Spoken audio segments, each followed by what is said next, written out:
अच्छा कितना सुंदर मिजाजी गीत हमारे हारमोनियम मास्टर बजौलन।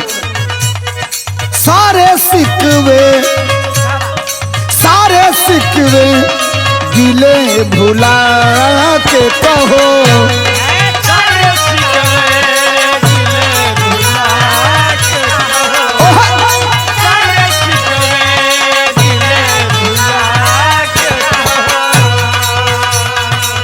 जो भी कहना है मुस्कुरा के कहो, जो भी कहना है मुस्कुरा के कहो, दिल ना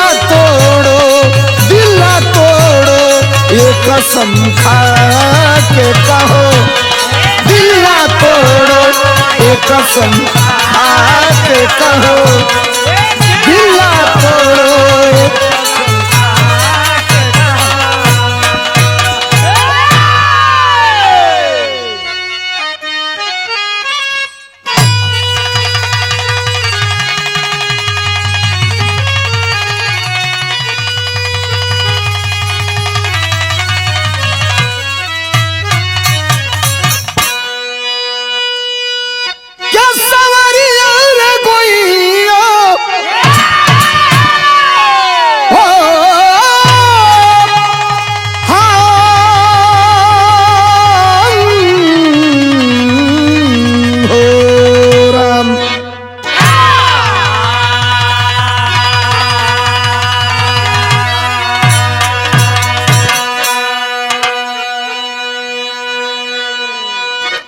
सबसे पहले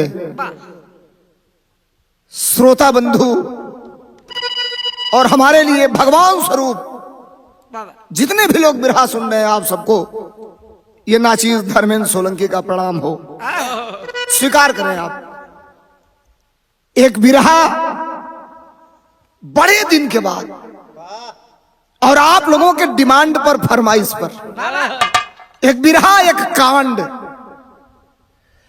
मैं आपसे वादा कर रहा हूं, गया कवि के कलम का यह एक ऐसा तराना है, ऐसी कहानी है। उम्मीद है बिरहा आज के 15-20 साल पहले जब आप अतीत में जाएंगे तो बिरहा का वो रस आपके सामने आज मिलेगा।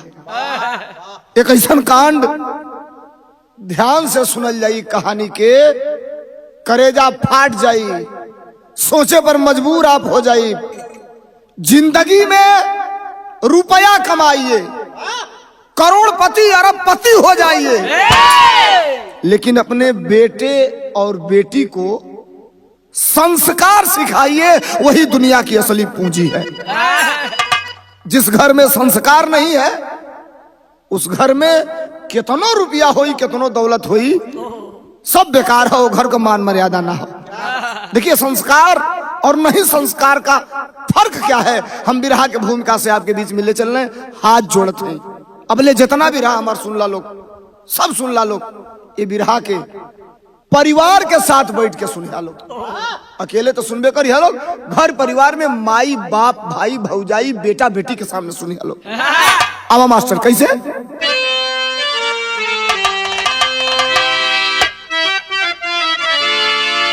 भूमिका आता नहीं सुन ली, एक एक लाइन क्या गया कभी ने लिखा है।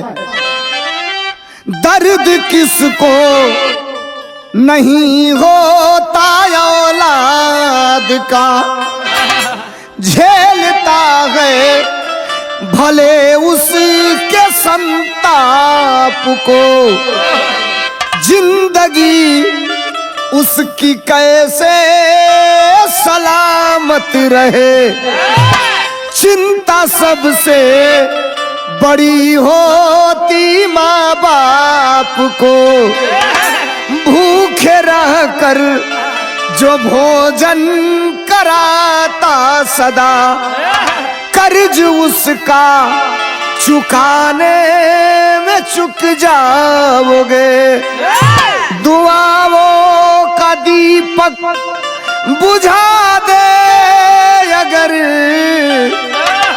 दुआओं का दीपक वो बुझा दे अगर, सोलंकी गया पथ पे रुक जाओगे।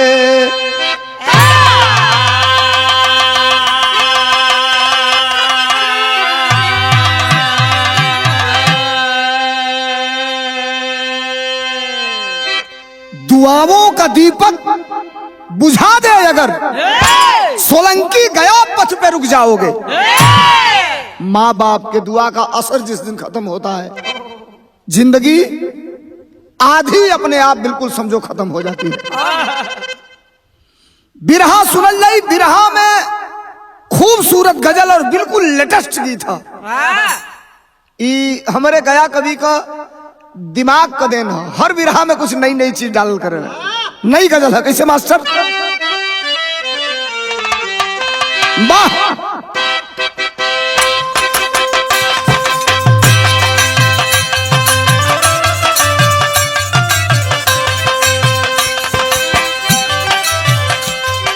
गजल हो। शीशा टूटे, शीशा टूटे गुल मच जाए, अरे गुल मच जाए।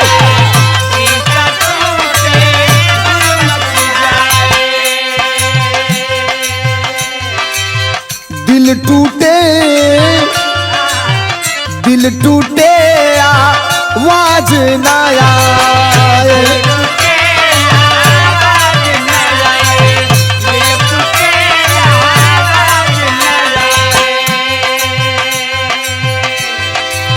शीशा टूटे गुल मच जाए, दिल टूटे आवाज न आए। सांप डसे तो, सांप डसे तो दोस्त बचाए, सांप डसे तो, सांप डसे तो दोस्त बचाए, दोस्त डसे तो कौन बचाए, दोस्त डसे तो कौन बचाए, दोस्त डसे तो जिया बहादुर।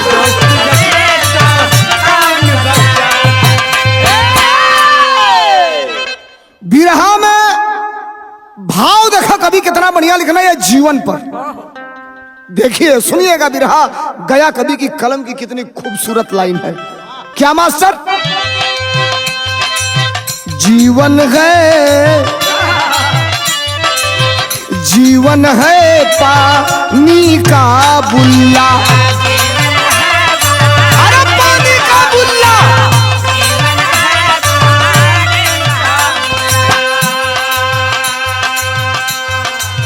इस भाषा को, इस भाषा को भूल न जाना,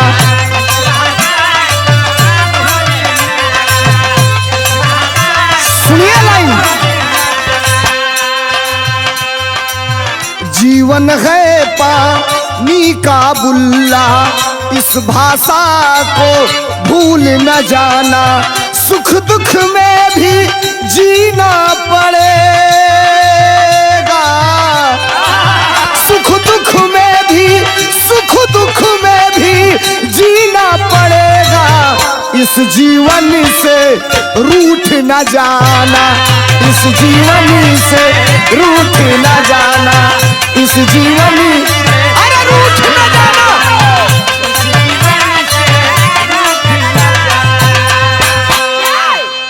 सुख दुख में भी जीना पड़ेगा, इस जीवन में रूठ न जाना। ए भैया बिरहवा हो कैसे दिमाग दिल अस्थिर कई के तनी सोलंकी के बिरहा के सुना लोग। गया कवि का लेखनी है। कैसे मास्टर?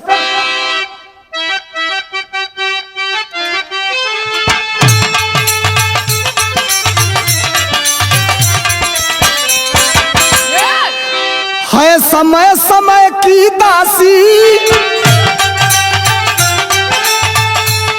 जब चक्र समय का आता, ये पता नहीं चलता है ये किसका सगा कहाता।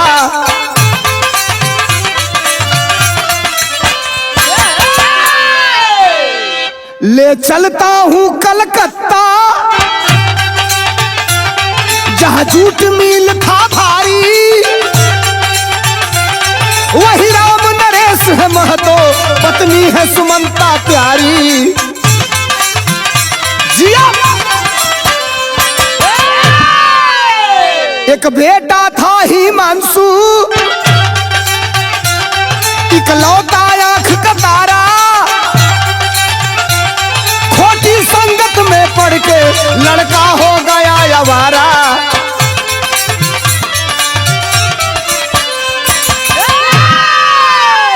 सब पता चला बाबू को जब फौज से हुए रिटायर, क्या ध्यान दिया तुमने जी पत्नी पर भइले फायर।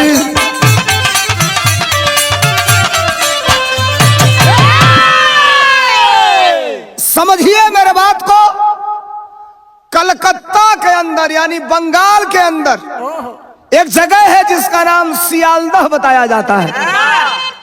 उसी सियालदह शहर के रहने वाले राम नरेश महतो, पत्नी का नाम सुमंता, एक बेटा बड़ी प्यार से जिसका नाम पति और पत्नी मिलकर के रखे, बेटे का नाम था हिमांशु। अब कहानी आगे बढ़ती है।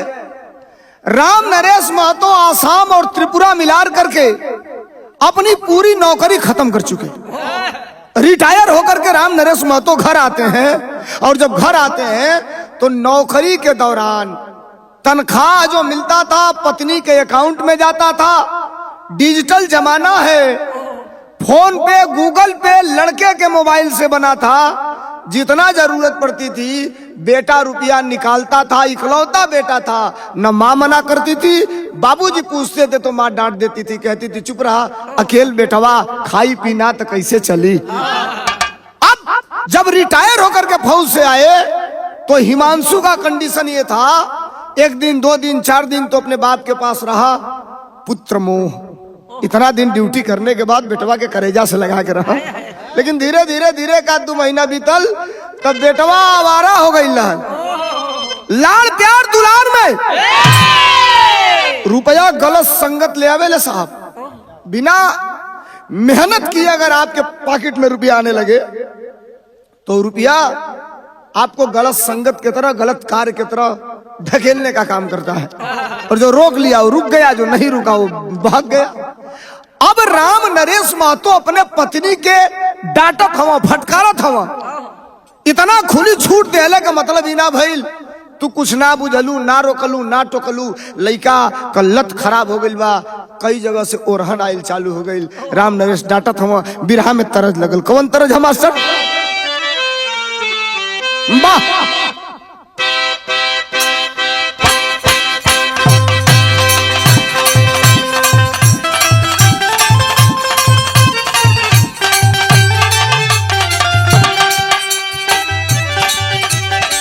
प्रयास हमार रहेला हर बिरहा में एक आध दूगो ऐसा तरज जौन घर की माई बहन बेटा बेटी बाप मतारी सबके सुने वाला होके। आई सुना, कोनो मेहरारू अगल बगल के मेहरारू से कहतिया, एगो आइल कहतिया हमार पति करोड़पति हवा, कहलस कि करोड़ों हवा तो पतिये हवा, हमारा कुछ हो तो पतिये हो। मेहरारू कहलस, का कहलस? केहू के तल्ला दू तल्ला,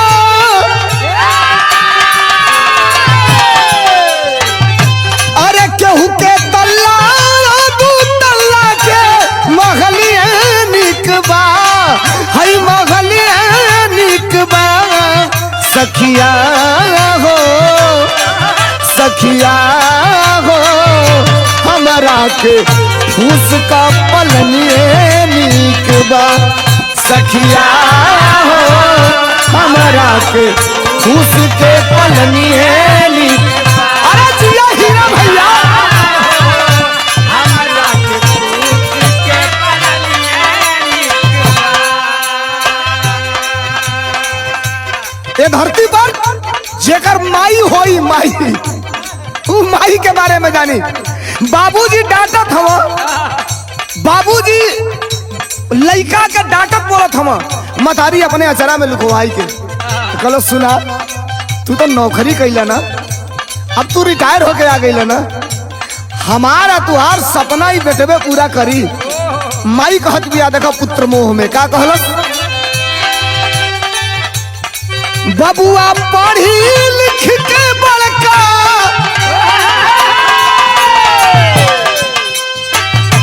अरे बबुआ पढ़ी लिख के बड़का अधिकारिया बनी है, अधिकारिया बनी है हो सैया हो, सैया हो सैया तुहरे सिरवा के पगड़िया बनी है, सैया हो सैया तुहरे सिरवा के पगड़िया बनी है, सैया तुहरे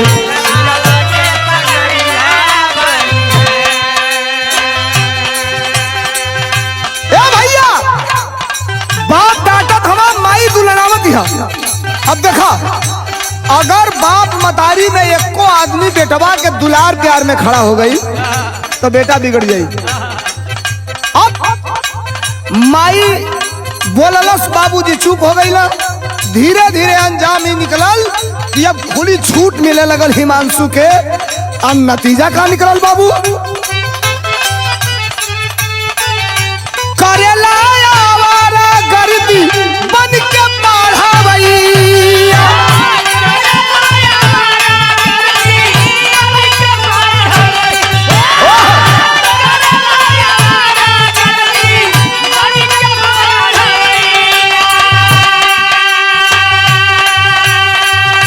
धीरे धीरे खत्म कैलस बाप का रुपैया, बाप का रुपैया,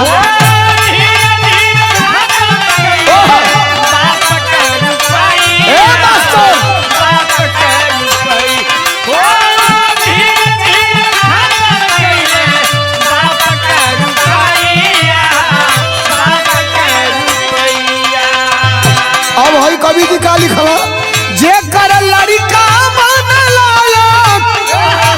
देखा समाज खातिर, जे कर लड़का बनला उ भिखारिया बनी है हो, उ भिखारिया बनी है हो सैया हो, सैया हो सैया तुहरे सिरवा का पगड़िया बनी है हो, सैया हो सैया तुहरे सिरवा का पगड़िया बनी है हो, सैया हो सैया तुहरे सिरवा का पगड़िया बनी है। देहात में एगो लोग खिस्सा कहेला कि बाढ़े पूत पिता के घर में, खेती उपजे अपने कर में। बाप का प्यार, मतारी का प्यार, बाप का छोटे पर से दूर रहल, अब बेटवा का ममता, वो बेटा के लाड़ प्यार में इतना पागल कर दिहलस, बेटा हिमांशु गलत संगत में पड़ के गलत लाइन पर चल गया। धीरे धीरे समय बीतल, आज जब समय बीतल तो अंजाम निकलल का बाबू, बिरहा में तरज लाग गई। कौन तरज है?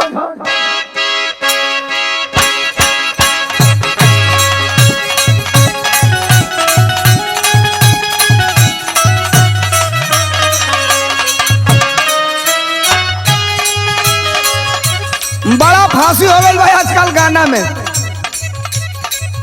प्यार करे वालन का करेजा कबो कबो माचिस सजेगा आगी लगा के जारल जाला, वहू से तेज बिना पेट्रोल का जरा लगा था। फांसी तो तब होता है हीरा भैया, कोनो लड़की का बियाह होता, दुल्हा बारात लेके आइल बा, दुआर पूजा में जब डीजे वाला गाना बजावता, पियावा से पहले हमार रहलू, तब दुल्हवा दिमाग लगावता, कहो भैया ये गाना से तो यह साबित होता कि लगता हम सेकेंड हैंड नहीं। कोनो लड़की का बियाह आता है भैल बा, अपने प्रेमी के लगे को चिट्ठी लिख ले दिया, सोस्त्री श्री स्वरूपमा पत्र लिखा फलानी के तरफ से, हीरा जी ये चिट्ठी आपको सादर आमंत्रित है। लिख ले भैया, क्या लिख ले भैया? है कभे जब खीसी यही बताना। लड़किया पुछतिया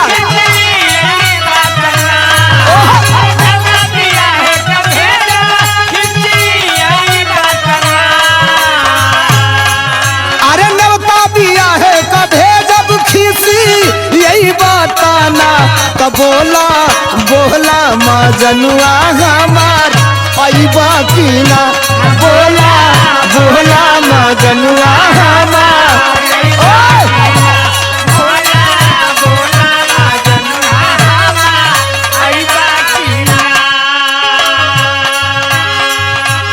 ये साहब हिमांशु इस कदर बिगड़ चुका था। बिरहा में भाव लगल। कौन भाव बाबू? अरे न्योता तबाही कदी हलस सपना उजड़ गइल बा।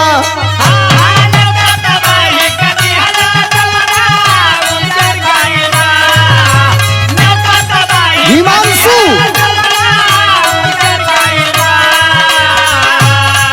अरे न्योता तबाही कदी हलस सपना उजड़ गइल बा। तमाई बाबू का तमु हयू खड़ गइल बा। ओ माई बाबू का तमु हयू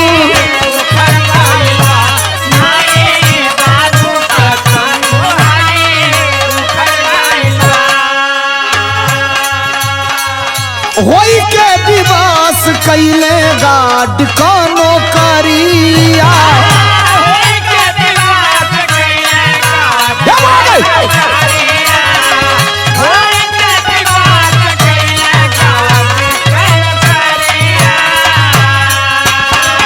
रात दिन साले खाली बेटा कभी करिया।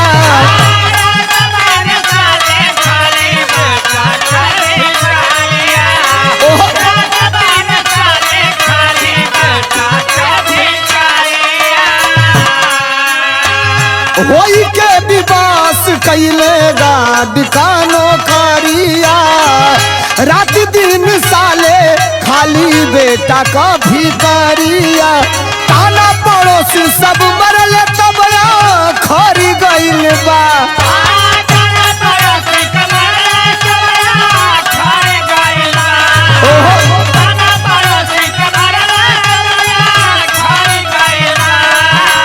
ताना पड़ोसी सब मरल तब खरी गइल बा। हो माई बाबू का तम्मू सब खरी गइल बा। ओ माई ओहो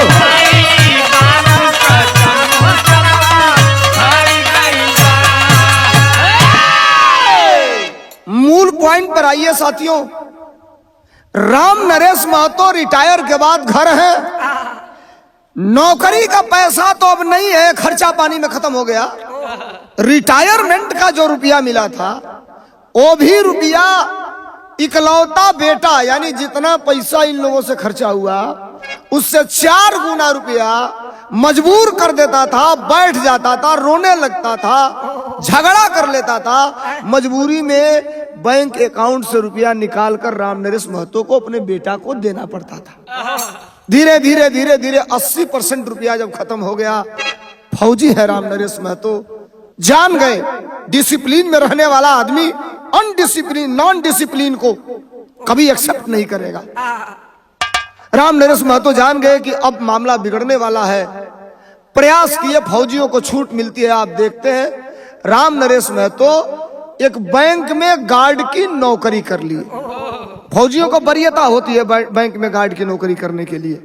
और जब गार्ड की नौकरी कर लिए तो धीरे धीरे अंजाम निकला का बाबू बिरहा में तरज लागल। कौन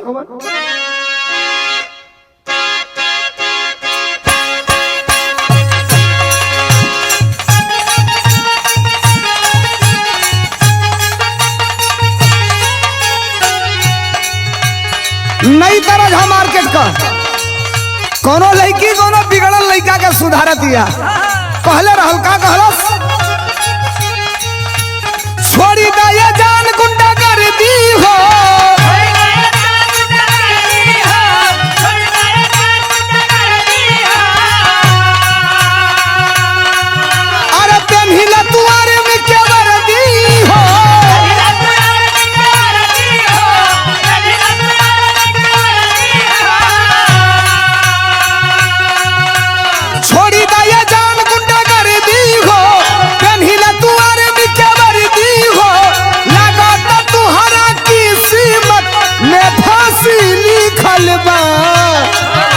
लड़किया कहलास अरे लागो तुहरा किस्मत में फांसी लिखल बा। तो लड़का कहलास कि हमारा राशि में ये जान, हमारा राशि में ये जान बदमाशी लिखल बा। हमारा राशि में ये जान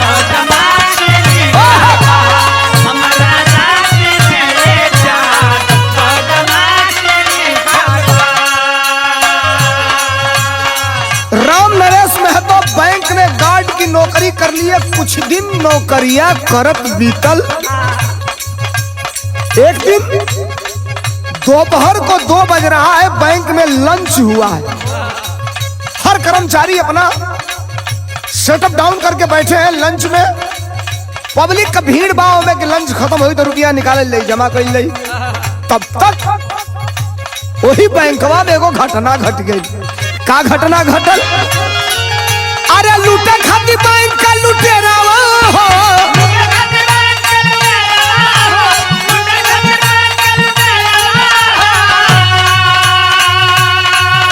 आई गईले लिए हथियारा हो,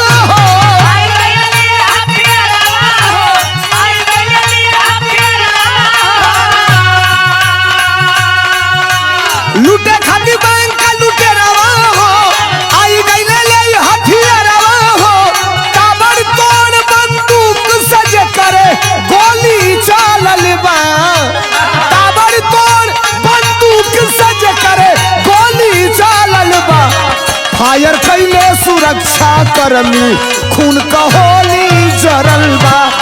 फायर कैले सुरक्षा कर्मी खून का होली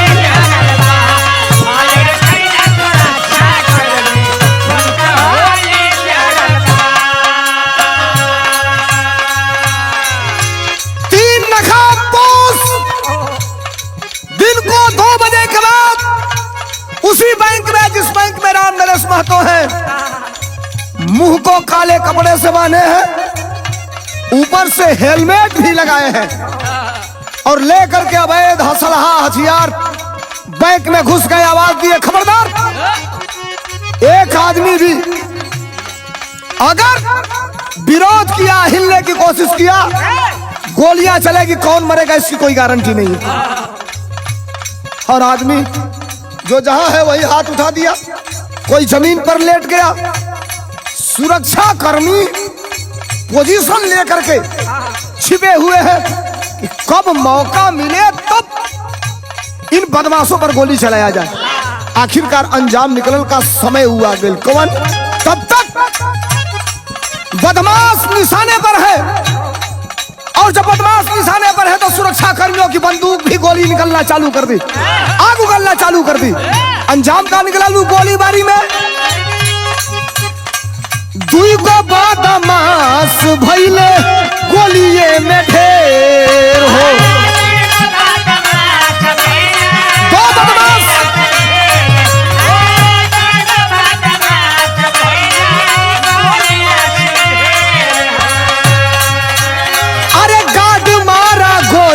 कको पौआ में घेर हो।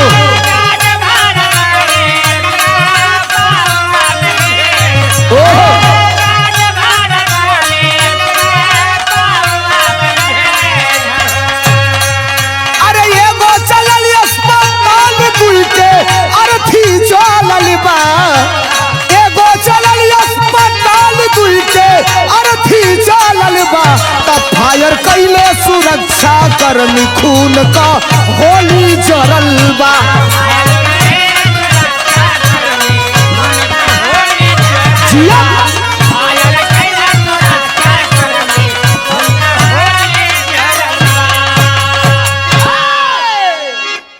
सुरक्षा कर्मियों को मौका मिला। भाई साहब बदमाश बैंक में है और जो ही मौका मिला सुरक्षा कर्मी अपने असलहे से फायर कर दिए, सरकारी हथियार से।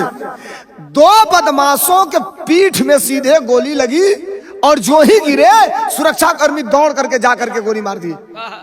अब एक बदमाश जो अब जान गया कि मेरी भी मौत निश्चित है, भागना चाहता है, तब तक इसी सुरक्षाकर्मी राम नरेश महतो के द्वारा 3 गोली चलाई गई और वो तीनों गोली उस बदमाश के पैर में लगी। अब तब तक अफरा तफरी मच गई थी, प्रशासन आ गया था, तीनों को लाद के ले जाया गया, तीनों गिरफ्त में, लाद के ले जाया गया हॉस्पिटल। हॉस्पिटल जाते जाते 2 बदमाश इस दुनिया को छोड़ के अलविदा हो गए और एक बदमाश, जिस बदमाश के पैर में गोली लगी है, वो बदमाश हॉस्पिटल में एडमिट है। डॉक्टर ऑपरेशन थिएटर में ले जाकर के पैर की गोली निकाल रहे हैं।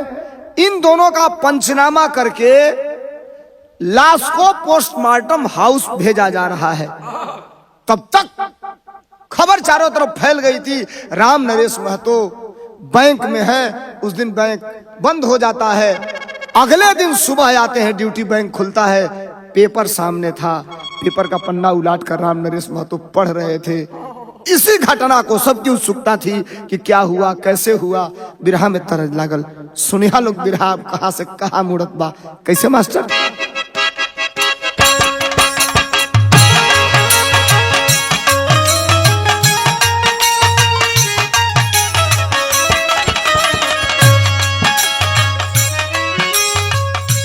गीत कलाकार गाता है और लिखने वाला जब लिखता है, गाने वालों को तवज्जो मिलती है, शाबाशी मिलती है, लेकिन लिखने वाले के कलम को वो सम्मान प्यार गायक ही दिलाता है। तरजबा केहू खाती केहू नहीं खे,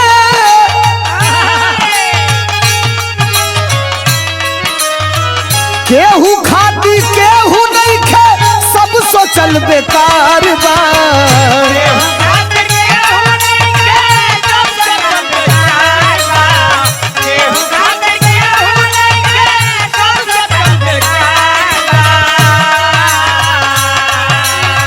केहू खाती केहू नहीं खे, सब सोचल बेकार बा।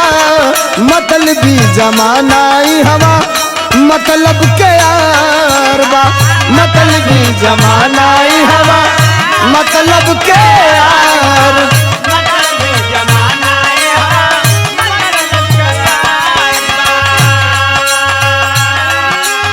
राम नरेश महतो ये भैया पेपरवा लेकर पढ़त हो, पहला पृष्ठ जो होता है वो नेशनल पृष्ठ होता है, आप पेपर पढ़ते होंगे।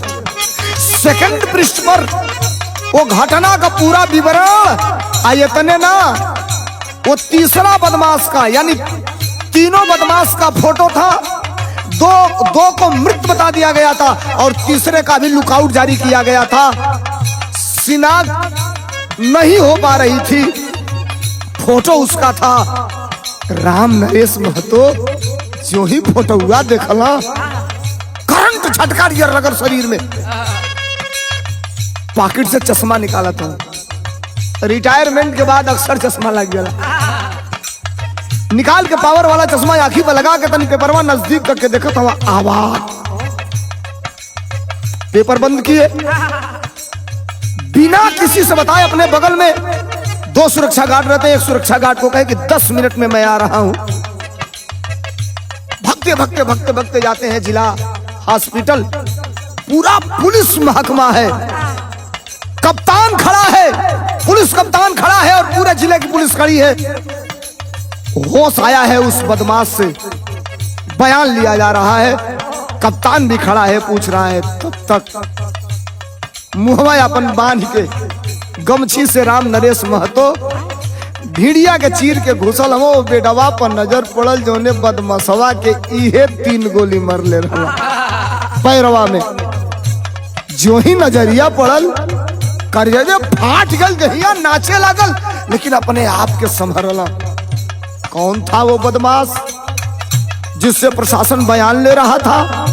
कौन था वो बदमाश जिसके पैर में स्वयं राम नरेश महतो ने गोली मारा था? मास्टर, फाटेला करे जाए खिया,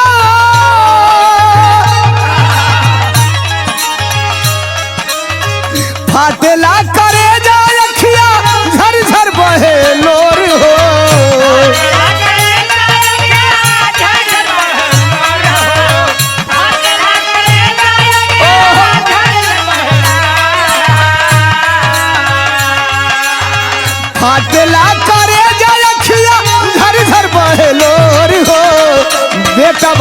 निहारी की देखी हम एगो चोर हो, बेटवा निहारी की देखी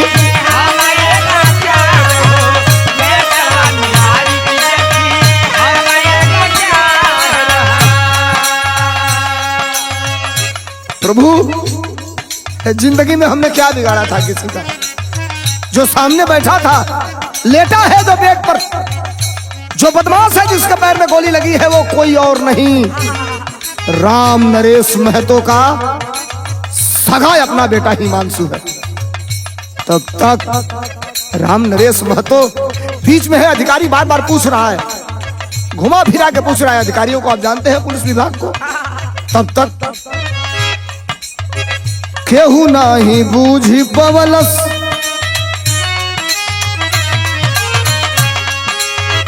केहू नाही बूझी पवलस बाप का लाचारी।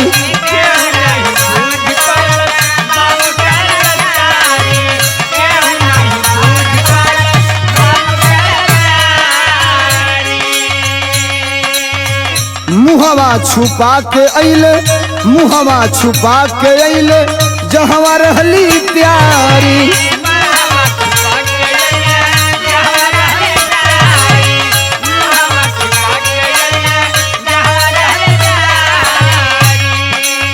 दुलही के पकड़ी के रोले, दुलही के पकड़ी के रोले लगले जोर जोर हो।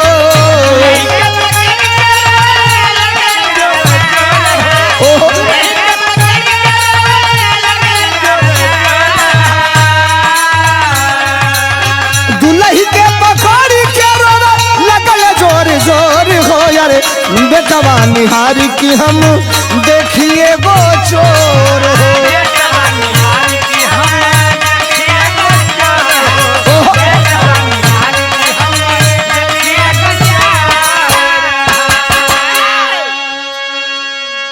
राम नरेश महतो हॉस्पिटल से भगे हैं, आते हैं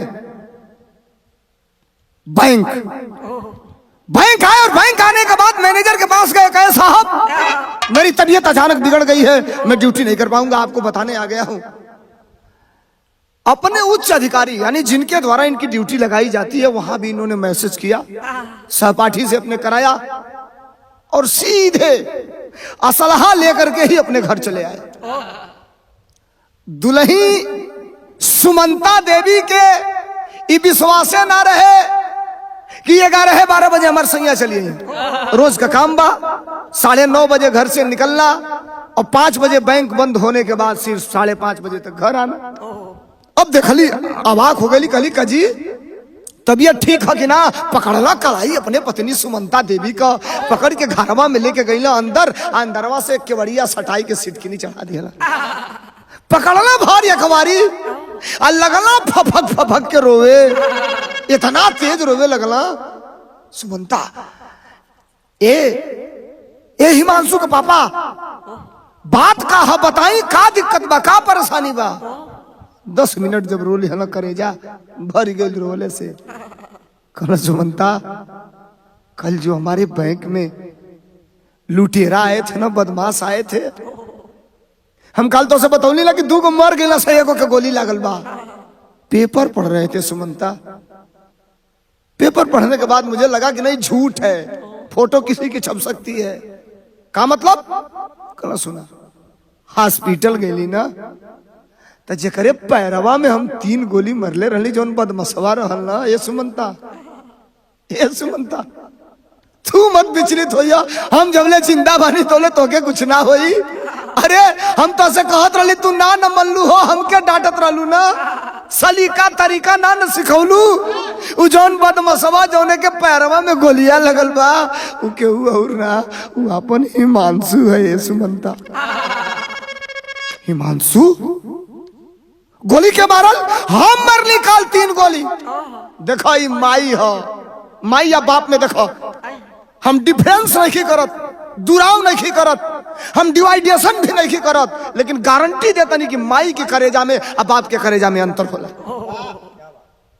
देखो माई जाना दिया, मर्द कहा था कि बैंक लूटे गई है तो हम गोली मरली, मतारी खड़ा भइल तमतमा के, कलस तू गोली मरला? वो हमारा बेटा के जोने के हम पैदा कैली तो सुना गोली मरला ठीक, लेकिन हम तोरे पक्ष में ना है। बिरहा में टेरी लगल का कहलस मतारी,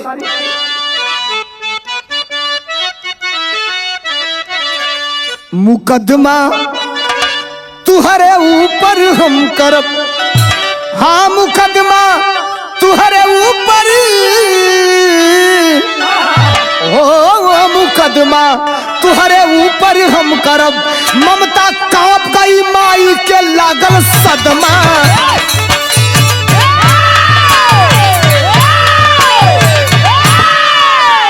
ममता कांप गई माई के लागल सदमा, मुकदमा तुहरे ऊपर हम करब। ए तू हत्यारा हवा, हमारे बेटा के गोली मरला, पकड़ के झोरत हवा सुमंता, दिमाग सही है।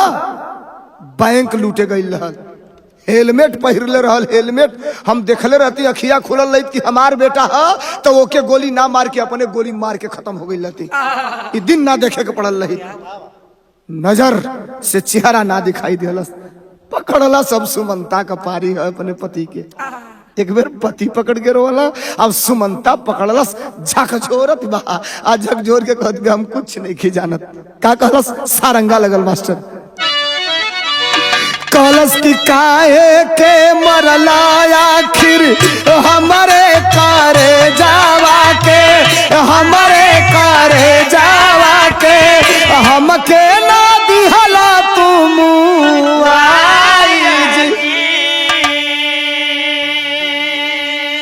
कहा बाटे बोला हमरे हीरा का शरीरिया, यारे बेटा का शरीरिया हो, एक बेरा बेटा तू देखाई जी।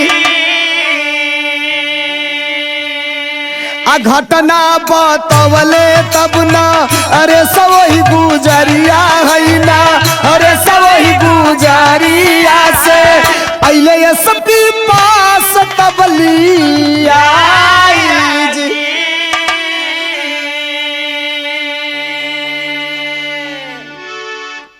कहानी सुनिए, सुमंता पकड़ के रो रही है कि साहब आपने गोली मार दिया हमारे बेटा को, हो जाऊने वदर में 9 महीना अपने बेटवा के रखली, पलली पोसली, पैदा खैली, तार करे जवा ना फाटल हमसे कहत का कि हम अपने बेटा के गोली मार देली, वही बेटा के। कल से सुमंता अभी इतने पर तुम विचलित ना हो, ये कहानी बहुत आगे तक चली गई है, शायद तुमको कुछ और बताने वाला हूं, अगर होश में आओ तो कुछ बताऊं। शायद हम दोनों की जिंदगी जो टूट रही है, बिखर रही है, हो सकता है एक आशा की किरण दिखाई दे रहा है जो हमारे जिंदगी को फिर से संवार दे। बैठो सुमंता के अपने गईला पानी ले ले गिलास, पत्नी के दियाला सुमंता पियलस, अपनो पियला, परेशान है। चला बेटवा के देखा, कहला चुप, अब वही हम जितना कहते हैं उतना करा। ए सुमंता हॉस्पिटलवा गईली तो खाली अपने बेटा के ना देखली, अपने बेटा के तो देखली जगह 3 गोली हम ही मरले रही अपराधी समझ के। आज ये उससे पूछताछ करत रहे ना, जो कप्तान एसपी है यहाँ का पुलिस विभाग का, जिले का मालिक है प्रशासन का, मुहवा गमछवा से हम बंधले रही। उजौन एसपी यहाँ जे अपने बेटा से बयान लेत रहे, वो एसपी और केहू ना। याद है तुमको जब हम आसाम में थे, ड्यूटी पर थे, मेरी तबीयत खराब थी, 3 महीना तुम जाके कंटिन्यू मेरे पास रही थी, फिर 2 महीना आई, अच्छा लग गया था तुमको आसाम, तो बेटा घर पढ़ रहा था अपने चाचा के पास, और तुम कई साल तक मेरे पास रही। उस समय हमको रेलवे स्टेशन पर एक लड़का मिला था भीख मांगते हुए, मैं उस लड़के को लेके आया था अपने कमरे पर।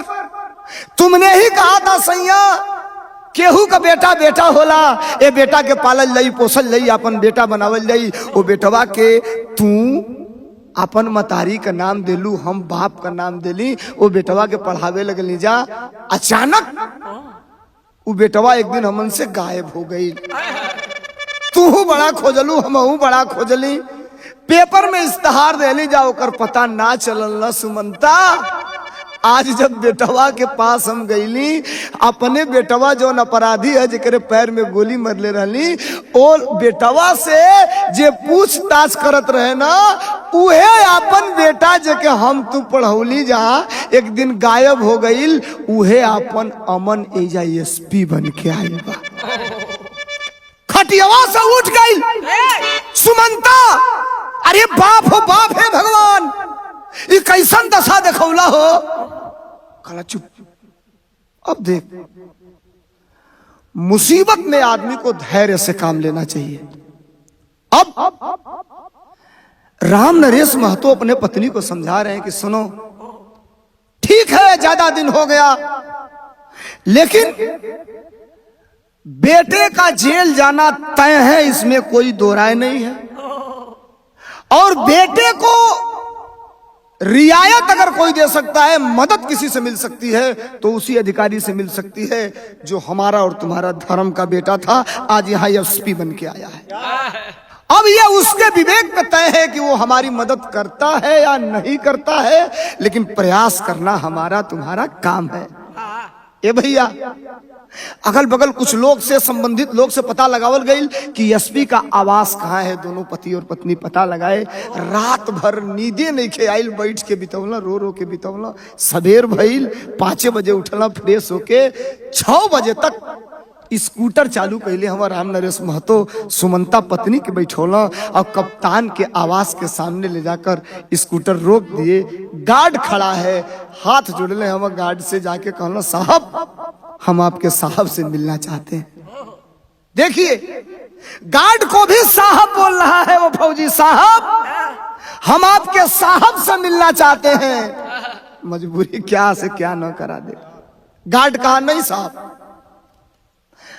साहब को मिलने का समय 9 बजे से 10 बजे है आवास पर, और 10 बजे के बाद आप उनके कार्यालय में जाके मिल सकते हैं। अगर आपको ज्यादा देर रुकना पड़ेगा, नहीं तो आप चले जाएं, कार्यालय पे मिल लीजिएगा।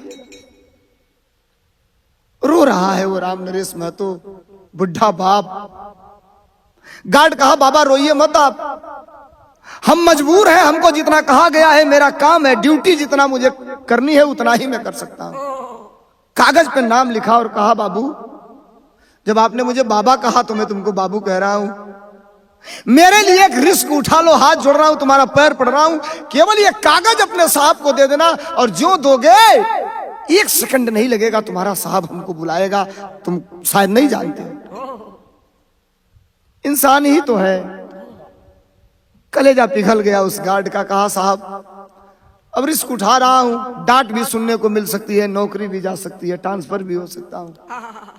लेकर के कागज गया, वो कप्तान, वो एसपी अमन अपने लान में टहल रहा है आवास में। देखा गार्ड को, चपरासी को, कहा हाँ बताओ। गार्ड कुछ बोला नहीं, सर नीचे करके ऐसे हाथ बढ़ाया, कागज को टुकड़ा लिया, लेकर के ऐसे मोड़ लिया, फिर एक राउंड घूमा, तब तक खोला, और खोल के देखता है, लिखा है, राम नरेश महतो सुमंता देवी, तुम्हारा धर्म का अभागा बाप और अभागी मां। अचानक कप्तान के पैर रुक गए, पीछे की तरफ बढ़ा, फिर बाएं मुड़ा, जहां गार्ड का कमरा है, आया, कहा कि जिनको तुमने स्लीप पे नाम दिया है वो दोनों लोग कहां हैं? साहब सड़क के किनारे बैठे हुए, तत्काल अंदर बुलाओ और उस कमरे में बिठा देना, मैं तैयार होकर के आता हूं। गार्ड गया, कहा साहब ने आपको बुला लिया है। थोड़ी सी उम्मीद की किरण दिखाई दी उन दोनों बूढ़े पति और पत्नी के चेहरे पर। अंदर आते हैं, बिठा दिया गया। ऑफिस में लोअर में था, सादा सिविल ड्रेस पहनता है वो एसपी, वो कप्तान अमन, सर नीचे करके चहलकदमी करते हुए आता है। और जो ही आता है, चिट्ठी तो मिल चुकी थी, सर झुकाते हुए ऐसे हाथ करते हुए आता और खड़ा हो गया। अब भाई दिखाया भैया, कप्तान से मिले उस जनपद के 2 लोग आए हैं, पति पत्नी, और कप्तान खड़ा होकर आंख बंद किया है, झरझर झरझर आंख से आंसू चल रहे हैं। अब ये दोनों पति पत्नी उठते हैं, दौड़ते हुए आते हैं, कप्तान एक हाथ से उस बुढ़े राम नरेश महतो को और एक हाथ से उस बुढ़े की पत्नी सुमंता देवी को पकड़ के ये भी फपक फपक के रोने लगता है। कप्तान की पत्नी अंदर से आती है, क्या हुआ, क्या मामला, ये कौन लोग हैं, किनको आप गले लगा कर रोने? डांट के कहता है खबरदार तुम किनारे हो जाओ। पत्नी किनारे जाती है, सामान्य होती है हालात, 2-4 मिनट में बिठाता है और बिठा करके पूछता है बाबू मां इस हालात में मैं नहीं जानता आप यही इतना सुबह आने का कारण क्या हुआ? अगर केवल मुझसे मिलने आए हैं तो कोई बात नहीं, हम धन्य हैं, अगर कोई बात हो तो बताइए, आपका बेटा हाजिर है। राम नरेश महतो कहते हैं बाबू किस भाषा में बताऊं, किस तरह बताऊं? कल तुम्हारे कलम से ना जिसकी जिंदगी तबाह होगी, जिस कलम से तू लिखेगा, अपने कलम से तेरा विभाग लिखेगा, वो कोई और नहीं, वो तेरा अपना धर्म का भाई और मेरा अपना सगा बेटा हिमांशु है। आवाज यशवी फिर सदमे में जाता है, सर पकड़ता है और कहता है हे भगवान कहां से कहां ला करके खड़ा कर दिया तूने? हाँ बेटा मैं सही कह रहा हूं, और तुम्हें नहीं पता उसके पैर में जो 3 गोली मारी गई है ना, 3 गोली, वो गोली कोई और नहीं, ये फौजी, ये तेरा बाप अपने हथियार से 3 गोली उस बदमाश के पैर में मारा, बेटे के नहीं, बदमाश के पैर में मारा है। अच्छा तो अब चाहते क्या है का अब हम क्या बताएं? हिमांशु तुम्हारे हवाले, हम तुम्हारे हवाले, बेटा नहीं तो फिर हम दोनों के जीने का कोई अधिकार नहीं। एक बेटा कप्तान है और एक बेटा मेरा अपराधी है। अब कप्तान साहब अमन यशवी कहा कि आप निश्चिंत रहिए, मैं हूं, सब संभाल लूंगा। तब तक फौजी बाप राम नरेश महतो कहा कि अमन अगर हक देते हो मुझे अमन कहने का तो अमन कहूं, बेटा कहूं, नहीं तो यशवी साहब कहूं। कहा क्या साहब क्या बोल रहे हैं बाबा? कहा देखो बेटा बचेगा ना बचेगा वो तो अलग की बात, तुम मिल गए ये सौभाग्य है, लेकिन हम जरा ये जानना चाहते हैं कि जब तुम हमारे घर से भागे, गायब हुए, तो आज तक रहे कहां? इस कंडीशन तक आने के बीच की कहानी क्या है? कहा साहब मत खुदेरिए उस घाव को। कहा नहीं बताना पड़ेगा, नहीं तो मैं वापस जा रहा हूं, मर जाए मेरा बेटा, मरता है मर जाए। कहा अगर जानना चाहते हैं सुनिए इस बीच की कहानी क्या है, मैं बता रहा हूं, तरज लगन।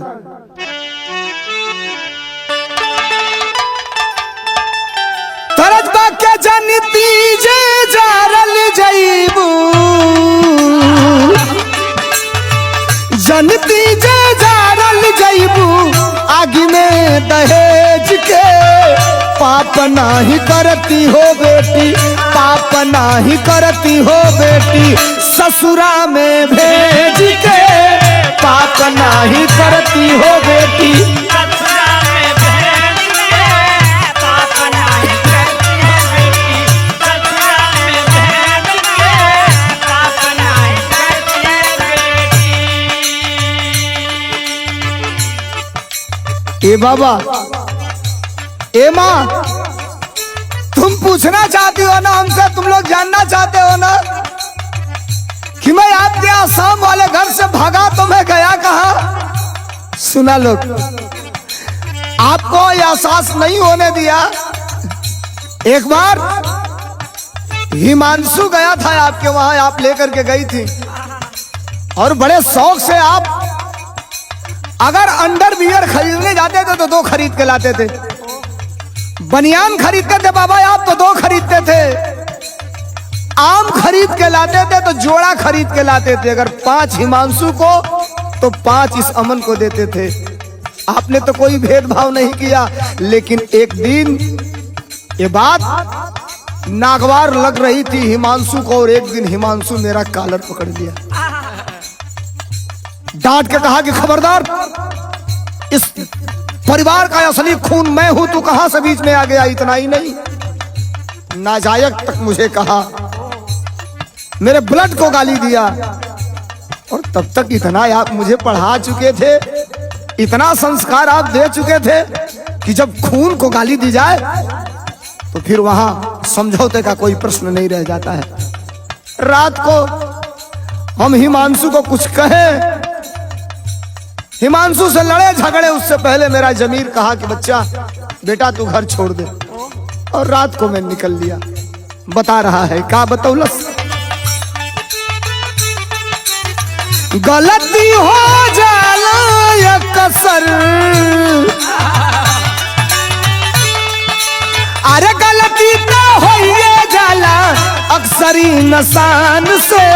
रतिया में भागी चलनी, रतिया में भागी चलनी तोहरे मकान से, रतिया में भागी चलनी तोहरे मकान से, रतिया में भागी चलनी तोहरे मकान से, रतिया में भागी चलनी। रात को मैं भाग गया, पैदल पैदल चलते चलते आया, बस स्टेशन पर रुका। सुबह हो गई थी, आपका दिया हुआ मेरे पास 130 रुपया बचा करके मैं रखा था। कापी के पीछे जिल्द जो चढ़ाया था, जिल्द के अंदर डाला था, निकाल करके वो रुपया लेकर मैं चल दिया था। आया एक बस में बैठ गया, मुझे नहीं खबर थी ये बस किधर जाएगी। मेरा मतलब ये था जहां तक जाएगी वहां तक जाऊंगा। अभी कंडक्टर टिकट लेने के लिए बोले, तब तक 1-8 किलोमीटर बस गई थी। 2 बुजुर्ग दंपति मेरे आगे बैठे थे, उम्र 75 से एबव थी, और उस बुढ़े की तबीयत खराब होने लगी, उल्टी होनी चालू हो गई। और बाबा जब उल्टी हुई सब लोग भागने लगे बचते हुए। मैं उठा और मुझे आपकी याद आने लगी। बाबा माँ मुझे तुम्हारी याद आने लगी, और मैं उस बुढ़े को पकड़ लिया। मेरा पूरा कपड़ा खराब हो चुका था, पानी एक बोतल में लिया था, कुल्ला कराया, वही उतर गया। बस रुका तो ले करके हॉस्पिटल में गया। हॉस्पिटल में ले जा करके इलाज कराना चालू कर दिया। और इलाज दिन भर हुआ। वो बुढ़िया कही कि बेटा भगवान ने तुझे धर्म का बेटा बना करके भेजा है, अभी छोड़ के तब तक मत जाना जब तक इनकी हालत ठीक न हो जाए। 5 दिन में हॉस्पिटल में रहा। जब वो बुजुर्ग दंपति ठीक हो गए, हमने कहा बाबू माँ मैं आपके घर छोड़ दूं। ले गया घर छोड़ने। उन दोनों बुजुर्गों ने मेरा कलाई पकड़ा, अपने सीने से लगा के हमसे पूछा बेटा तू रहने वाले कहाँ के हो। जवाब नहीं था मेरे पास। बेटा तुम्हारे माँ बाप कौन है? मैं माँ बाप से भाग के आया हूं, मैं वापस जाऊंगा नहीं, मैंने कसम खा लिया। तो अगर वापस नहीं जाओगे तो ये दोनों बुढ़े और बुढ़ी बुजुर्ग मेरा पैर पकड़ चुके थे और सर पटक दिए थे कि आज के बाद माँ बाप समझकर अपने बेटे का धर्म निभाओ। हमने पूछा कि आपके परिवार में कौन कौन है? उन लोगों ने कहा बेटा मेरे 2 बेटे चार्टर्ड अकाउंटेंट हैं और दोनों अमेरिका में रहते हैं। दोनों अरबपति हैं, करोड़पति नहीं अरबपति हैं। फोन कभी कभी भूल के आ जाता है, लेकिन 9 साल हो गया आज तक कभी इस बुढ़े और बुढ़ी का खबर लेने नहीं आया। कहते हैं कि संपत्ति बेच दो, बेच के आ जाओ। ये वतन की जो मिट्टी है ना, इसकी खुशबू हमें इस धरती को छोड़ के कहीं जाने नहीं देती है। अब आज के बाद तू मेरा धर्म का बेटा बन करके रहेगा। साहब डूबते को तिनके के सहारे की जरूरत थी। भइल का अरे ये कमाई बाप छोड़ली दूसर मिली गईले।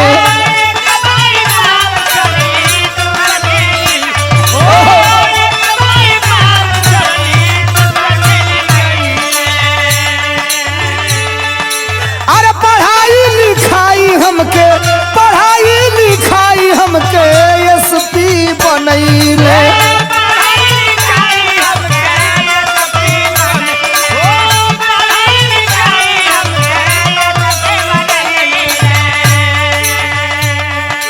अरे ये कमाई बाप छोड़ली दूसर मिली गईले, पढ़ाई लिखाई हमके ये सपी बनैले। आज फिर मिलत बानी, आज फिर मिलत बानी अपने भगवान से, आज फिर मिलत बानी अपने भगवान के। रतिया में भागी चलली तोहरे मकान से, रतिया में भागी चलली।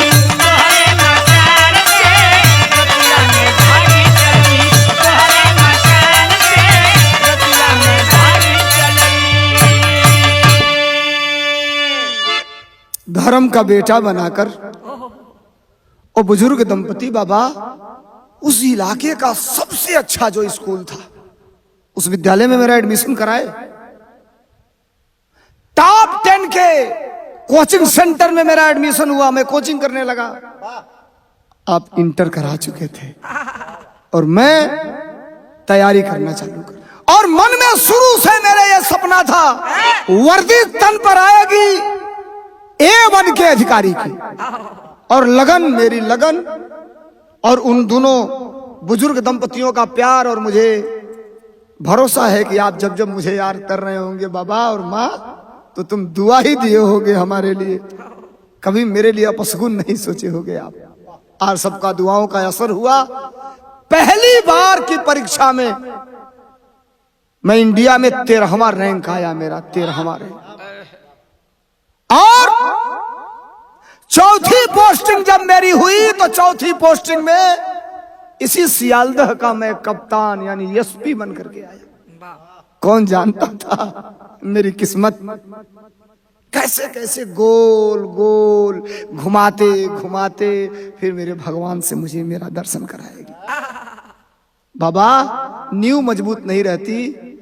आपने बचपन में मुझे संस्कार नहीं दिया होता, बचपन में आपका प्यार नहीं मिला होता, अच्छी तालीम नहीं मिली होती, अच्छी राह नहीं मिली होती, तो आज मैं एसपी थोड़े बनता। पकड़ा उस राम नरेश महतो ने अपने पत्नी को, कहा देखी संस्कार का मतलब, एक संस्कार ने एक बेटे को एसपी बना दिया, अधिकारी बना दिया, और एक संस्कार न देने की वजह से एक बेटा अपराधी बन गया। देखो कितना अंतर है संस्कार में। कप्तान साहब कहे, देखिए अब तो बहुत बात हो गई, मैं अभी तक आप लोगों को पानी नहीं पिलाया, चाय नहीं पिलाया।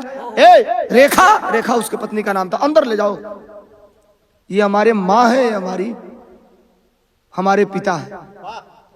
आज तक आपने छुपाए रखा, कहा वक्त पे मिलाता था तुम। दौड़ के आई, पैर छुई, आशीर्वाद ली, अंदर लेकर के गए, नाश्ता पानी हुआ और कहा अब आप हिमांशु का सारा टेंशन हमारे ऊपर छोड़ दीजिए। हाँ, कानों कान किसी को खबर नहीं लगनी चाहिए कि मैं आपका बेटा हूं, इसलिए कि अधिकारी अपने होम डिस्ट्रिक्ट में नहीं रह सकता है। अगर ये खबर हो जाएगी तो हम चाह के भी आपकी मदद नहीं कर पाएंगे और अपने भाई को नहीं बचा पाएंगे। भोजन वगैरह हुआ, अब कलेजा शांत हुआ, सहारा मिल गया था बुढ़ापे का, और वो भी ऐसा सहारा जो बिल्कुल राट के तरह खड़ा, जिसे कोई हिला नहीं सकता, जिसे कोई तोड़ नहीं सकता। लाठी बन के सहारा मिला था कप्तान के रूप में। शाम को दोनों दंपति घर आते हैं, लेकिन तब वो औलाद का गम फौलाद के भी पिघला के पानी बना देला, कलेजा फटा था। एक हफ्ता के बाद पैर का जख्म कम हुआ और हिमांशु को पुलिस जेल भेज देती है, जिला कारागार। समय बीतता है कुछ दिन, हाई कोर्ट से हिमांशु की जमानत हो जाती है और जमानत होती है। जमानत हो करके आता है हिमांशु अपने घर, और जब घर आता है वो समय एगो और घटना घर में घट गई। क्या घटना घटल भैया? बिराह में आल्हा लगल। कैसे मास्टर?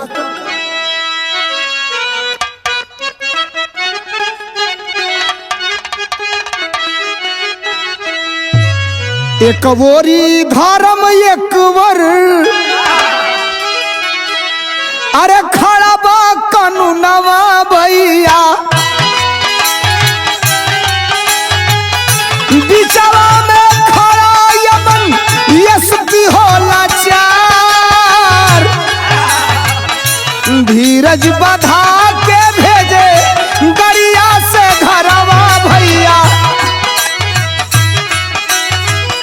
ये हमार बीतल बाट दिनवा दुई चार कोटवा में पेश किए हो गई जेलावा भैया अरे छूट के जमानत पर जब अइले बदकार कोर्ट में पेशी हुई मजिस्ट्रेट जेल भेज दिया उस अपराधी को। अपराधी मतलब हिमांशु। अब जेल में गया, कुछ दिन और बीता, खुद अमन एसपी उसकी निगरानी में है, अपने आदमियों को लगाया है। कहने को बाप राम नरेश महतो परेशान है, लेकिन सारा काम तो कप्तान महोदय करा रहे हैं। समय बीता, हाई कोर्ट से जमानत हो गई हिमांशु की। आप देखते होंगे जेल से अपराधी को कभी 5 बजे के बाद छोड़ा जाता है। दिन में आप किसी की रिहाई नहीं देखते होंगे, शाम को ही छोड़ा जाता है। हिमांशु की रिहाई हुई, बाप भी नहीं गया है अपने बेटे को रिसीव करने जेल से, मां भी नहीं गई है। सादे वर्दी में मुंह बांध के हेलमेट लगाकर और स्वयं कप्तान महोदय एक दूसरे की बुलेट गाड़ी लेकर के गए हैं, खड़े हैं। निकलता है एक झोला लेकर के हिमांशु, बाहर आता है। एसपी साहब को कोई पहचान नहीं रहा है, कलाई पकड़ लेते हैं। हिमांशु कहता है कौन? कहा तुम्हारे पिता ने हमको भेजा है तुमको घर लाने के लिए, राम नरेश महतो और सुमंता देवी ने। माँ बाप का नाम जब जाना तो विश्वास हो गया कि हाँ ये कोई रिश्तेदारी। आप कौन है, चेहरा क्यों नहीं दिखा रहे हो, घर चलो तो पता चलेगा। किक मारा, पीछे बैठा हिमांशु गाड़ी चलाते हुए लेके चल दिया। आता है घर, उतारता है, कहता है अंदर चलो मैं गाड़ी खड़ा करके आता हूं। अंधेरा हो चुका है, क्यों बल्ब जल रहा है उजाले के रूप में। बाप सर पे हाथ रख करके राम नरेश महतो बैठे हैं और मां सर पे हाथ टिका करके बैठी। बेटा हो, कतली होई मर्डरी होई, अगर बेटा हो तो बेटा हो। एक पल खाती तो करेजा झकझोराइए जाई चाहे केहू को। माई, माँ, पापा उठे, दोनों पति और पत्नी पकड़ के भर अखबारी। गलती हो गई हमसे, ना जौन गलती कैले ओकर सजा तो भुगत ले। एगो तोर गलती तो के नालायक बना दिलस, एक गलती। का बाबूजी कहा सबसे पहले जो दरवाजे पर खड़ा है व्यक्ति ना, जाओ पैर के गिरो और कह दो कि हमको माफ कर दो। हिमांशु कहा वो है कौन? कहा कि एक झापड़ दूंगा गाल पे। बाप मानते हो, इन्हें मां मानते हो तो जितना कह रहा हूं उतना करो, एक शब्द सवाल नहीं। हिमांशु गया, पकड़ के पैर मुड़ी पटक दिया, कहा हमें माफ कर दीजिए। हेलमेट उतारता है वो अमन और वर्तमान में एसपी, मुंह से गमछा हटाता है, उठा के पकड़ के अखबारी में पकड़ लेता है। हिमांशु, मैं वही अमन हूं, तुमने भाई समझ के झगड़ा कर दिया था। अब आप बताइए, भाई समझ के झगड़ा कर रहा है, भाई समझ के कितना नीचे गिराया, फपक फपक के रोने लगा। कहा भैया हमके माफ कर दे भैया। कहा तुम ये नहीं पूछोगे कि मैं कैसे हूं? तो कहा भैया कैसे? और तो मैं यहाँ का कप्तान हूं, एसपी हूं। अरे छोड़ा, कहा रहे नहीं पगले, अब ये ग्रीप कप्तान का नहीं है, ये ग्रीप तुम्हारे बड़े भाई का है। मैं उम्र में तुमसे बड़ा हूं, पक्का याद रखना तुम। कलेजे पे लगाए दोनों और बैठ करके माँ बाप के सामने दोनों गले मिलते हैं। अच्छा ये बताइए, किसी भी माँ बाप को इससे बड़ी खुशी और क्या हो सकती है। दो भाई, एक अधिकारी एक अपराधी। अपराधी ये कहे कि आज के बाद मैं न्याय के रास्ते पर चलूंगा, और अधिकारी जब बाहें फैलाकर अपराधी को अपने आगोश में ले ले तो समझिए कि असली धर्म तो वही हो गया। अब ये हिमांशु कह रहा है साहब, कहे किस बात का साहब, कहा नहीं। अब साहब हंसने लगा, कहा साहब अब हम हाथ जोड़ रहे हैं, धर्म का बड़ा भाई बन के अगर मुझे आप कबूल करेंगे तब मैं इस घर में रहूंगा, नहीं तो किस मुंह से मैं अपने माँ और बाप के सामने खड़ा रहूंगा। कहा चल ले पगला, आज के बाद तेरे भाई का हाथ तेरे सर पर है, एक गलती तुम्हारी, हाथ में हमारी लाठी होगी, और जैसे बड़ा भाई डांटता फटकारता है वैसे फटकारूंगा, डांटूंगा, मारूंगा भी तुम। कहा आपका अधिकार है। बैठ गए दोनों भाई। तब तक राम नरेश महतो खड़ा भइल, खड़ा होके कहला ए भैया तू लोग आपस में तो निपट लेहला लोग, समझ लेहला लोग, एगो बाप का मनसा का है, एक जनल लोग तू लोग। अब भाई देखो सवाल खड़ा हो गई, अबाक दोनों, अरे क्या गलत कर दिया। कहा गलत नहीं, सुनो। अमन से कहे अगर इसको तुम भाई मानते हो बताओ, केवल भावना में मेरी मदद किए हो कि मुझे धर्म का पिता मानते हो। कहा भगवान है आप, हमारे पिता नहीं है भगवान है, और ये भगवान की पत्नी मेरी माँ है, धर्म की माँ नहीं, खून से भी बड़ी ये माँ है। तो कहा जब इतना अगर हमें स्वीकार करते हो, मानते हो, एक्सेप्ट करते हो, तो मेरा एक फैसला है, बताओ मानोगे कि नहीं। कहा 1000 फैसला आपका मानने को तैयार हूं, आदेश गर्दन काटने की होगी तो अपना काट लूंगा। राम नरेश महतो को फैसला कहा बिरहा के खड़ी में, तनी सुनिया लो। काला के पिता धर्म का कहले, अरे नहीं तोड़ भी हौसला, काला की बन के रहबा मोर लाला नवाई बाटे फैसला।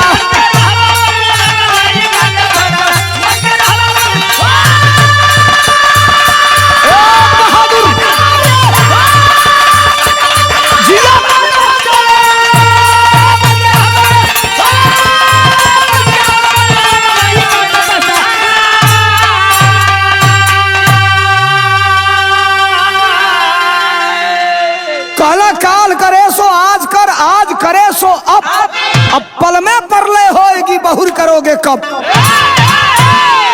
अबले बड़ा हम गवा दिली, अब ना गवाई, अब देरी नहीं कल चाहत। काला दोनों जाने वाला, अरे दोनों जाने वाला हमारे हियारा कहीर हो, अरे आधी आधी बाटा जवन बाटे मर जागीर हो।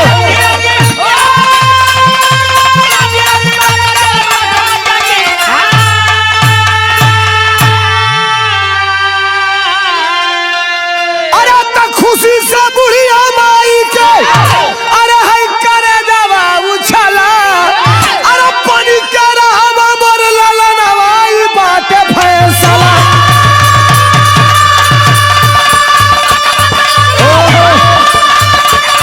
जिया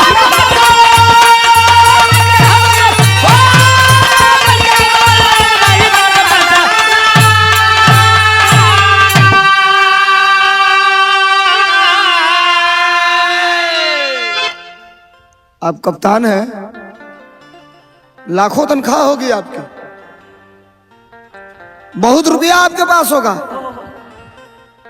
जिस कप्तान के पास जाने में टंगरी कांप रही थी, आज जब वो कप्तान बेटा के रूप में मिला तो देखिए हौसला एक बाप का कहां तक बोल रहा है। बहुत रुपया होगा आपके पास, लेकिन मैं बाप हूं और मेरा धर्म यह है कि अगर 2 बेटे हैं तो 1/2 का शेयर दोनों बेटे का होता है। हमार खुशी तब्बे हुई जब खसरा खतौनी में दोनों बेटवन का नाम चढ़ी,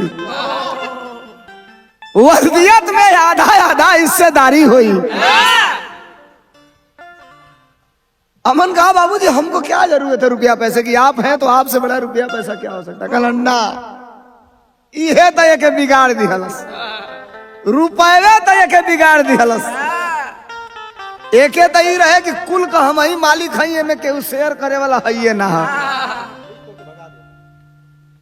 आज तो के भगौलस यही मारे ये बिगड़ गई। माई रोकलस ना, माई का ममता। हमार फैसला हो। अब एगो लाचार बाप का निवेदन है बेटा, दूसरा हमार अर्जी जाना तला, दूसरा हमार अर्जी है कि आज के बाद तुहार पत्नी तारे सरकारी आवास में ना रही है। अगर हमके बाप समझत होगा, इनके माई समझत होगा, इनके भाई समझत होगा, तब दुइये को कोठरी है। दौड़ के आया, तब तक अमन कप्तान और पिता के मुंह पे हाथ रखा, कहा पापा ये कोठरी नहीं है, ये स्वर्ग से सुंदर महल है। बाप की झोपड़ी दुनिया के किसी ताजमहल और दुनिया के किसी ओबराय होटल से बहुत बड़ी संपत्ति होती है। 1 मिनट की देरी किए बिना अमन बैक हुआ और कहा मैं 25 मिनट में आता हूं। आया आवास पर और अपने पत्नी को गाड़ी में बिठाया, स्वयं गाड़ी ड्राइव करते हुए लेके आया और कहा आज के बाद सुबह 9:30 बजे ड्यूटी यहां से मैं निकलूंगा और इस परिवार की बहू बनकर के आप यहां रहेंगे। फपक फपक के फिर दोनों राम नरेश महतो और सुमंता देवी रोवे लगला। हिमांशु पैर पकड़लस, भैया जिंदगी में फिर दोबारा कबो गलती ना हुई।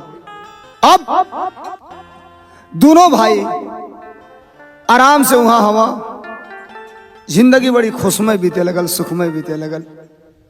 बिरहा पूरा लिखले में हमरे गया कभी बार बार ये बात के इंगित कैला, ए भैया लोग 10 रुपया कमैया, 5 रुपया कमैया, नमक रोटी अगर घरे मिले तो इज्जत से अपने बेटवा बिटिया के खियैया, हाथ जोड़ लिया, लेकिन बेटवा बिटिया के सही रास्ता और सही संस्कार सिखैया। दुनिया के हर दौलत से बढ़न पूत कपूत का धन संचय, अपूत सपूत का धन संचय। अब पुत्र अगर लायक है तो दुनिया की हर खुशी आपके चरणों में है, और पुत्र नालायक है तो सारा चीज बेकार है। अब दोनों आपस में मिलाप कैला। राम नरेश महतो और सुमंता के खुशी का कोनो ठिकाना ना हो, और एसपी साहब को पत्नी भी सास ससुर पा के बड़ा खुश है।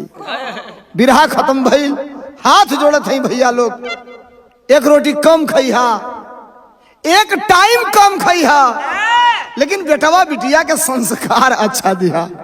बिरहा खत्म भइल, अंतिम लाइन के बात है, कैसे मास्टर? गुरु बिहारी गुरु गणेश जन में लायक औलाद, स्वर्ग बसे चंद्रिका कवि को दुनिया करती याद। अरे मुकदमा तुहरे नाम पर करब, अरे मुकदमा तुहरे नाम पर करब, अरे सोलंकी गया कभी जब रहबा नहीं हाथ में, मुकदमा तुहरे नाम पर करब।